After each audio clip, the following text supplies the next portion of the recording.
السلام عليكم ورحمة الله وبركاته. عاملين ايه يا حبايبي؟ هنعمل مع بعض النهاردة طريقة الكبدة الاسكندراني بطريقة تحفة جدا، اللي هيدوقها من ايديكي هيشكرك عليها ان شاء الله. تعالي اقولك انا عملتها ازاي. معايا كمية الكبدة اللي انا حابة ان انا اعملها. انا هنا كان معايا كمية صغيرة، مقطعها شرايح صغيرة كده. هبدأ ان انا انزل عليهم بفصين توم مهروسين. بعد كده بقى ان انا اجيب نص ليمونة. الليمونة بتاعتي كانت كبيرة فقسمتها نصين. انت لو الليمونة بتاعتك صغيرة هتعصري ليمونة كاملة. الليمون بيدي طعم مختلف للكبدة بتاعتي، بتديلها طعم جميل جدا في التتبيلة دي. وهنزل بمعلقة خل كبيرة، معلقة واحدة بس، ما بكترش الخل بتاعي. وهبدأ ان انا انزل بالبهارات. معايا معلقة من الكزبرة، كل ده معلقة صغيرة. نص معلقة من الفلفل الاسمر. معايا ملح. وهنزل بنص معلقة من الكمون. عفوا. وهبدأ بقى ان انا انزل بربع معلقة كده من البابريكا. بتديلها تطعيمة برضو حلوة، يعني بتدي نكهة كده برضو للكبدة، بتبقى حلوة. هي دي البهارات بتاعتي بتاعت الكبدة الاسكندراني. ما بتحتاجش اي بهارات تانية. البهارات ديت بتخلي الكبدة في حتة، يعني في حتة مختلفة خالص. هبدأ بقى ان انا اخلطهم كويس قوي مع بعضهم علشان الكبدة تتشرب من البهارات والثوم والخل، تتشرب منها كويس. والسر بقى بتاعي اللي انا بعمله، ببدأ ان انا اجيب نص معلقة هريسة. هريسة الشطة ديت انا بعملها تحفة جدا وما بستغناش عنها. هنزل لكم اللينك بتاعها في قلب الكومنتات او في صندوق الوصف. بتدي طعم مختلف جدا بجد، طعمها بتبقى حلو قوي. وهسيبها بقى كده، خلاص الكبدة بتاعتي جهزت معايا. هسيبها بس شوية على جنب كده لحد ما مقطع الفلفل بتاعي. انا جبت هنا ده فلفل رومي. انتي لو حابة ان انتي تجيبي فلفل سبايسي عادي، على حسب ما انتي بتحبي طعم الحاجة. لو بتحبيها سبايسي بتحبيها عادية، ده يرجع في ايديكي انتي. انا بقى جبت هنا دوت فلفل رومي، قطعت كده واحد منهم.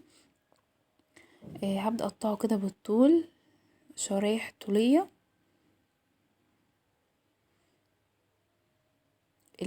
الكبدة الاسكندراني يا جماعة ما بتحتاجش بصل. اللي يقولك الكبدة الاسكندراني بتحتاج بصل، لا، ما بتحتاجش بصل خالص، اصلا ما بتحطش عليها بصل نهائي. وهبدأ بقى ان انا اقطعها كده مكعبات صغيرة. في حاجة بقى انا هنا هعملها. انا قطعت قرن فلفل واحد مكعبات صغيرة. هبدأ بقى ان انا اجيب كمان واحد واقطعه شرايح كده طولية، وهسيبه زي ما هو شرايح بالطول. يعني انا عملت ميكس كده، واحد بالشكل دوت وواحد جوليان بالطريقة دي كده. هبدأ بقى ان انا اخد الكبدة بتاعتي اسويها. جبت المقلة بتاعتي او الصينية على حسب ما انتي بتحبي تستخدمي. حطيت معلقتين زيت، سبتهم يسخنوا كويس جدا عشان انا مش عايزة الكبدة بتاعتي تنزل مية. هبدأ بقى ان انا نزلت بالكبدة وفردتها بالشكل اللي انتوا شايفينه دوت. الكبدة لو معاكي كبيرة وحطاها في حاجة ضيقة او حاجة صغيرة هتنزل المية بتاعتك. لازم لو معاكي كمية كبيرة تعمليها في حاجة واسعة، اللي هو عشان الكبدة بتاعتك ما تنزلش المية بتاعتها. واحنا هنا ما بنبقاش عايزين الكبدة تنزل ميتها، احنا عايزينها تبقى متحمرة كده ومستوية في نفس الوقت. انا بقى هسيبها كده فردها بالشكل دوت، وهسيبها ان هي تتحمر واقلبها من وقت للتاني.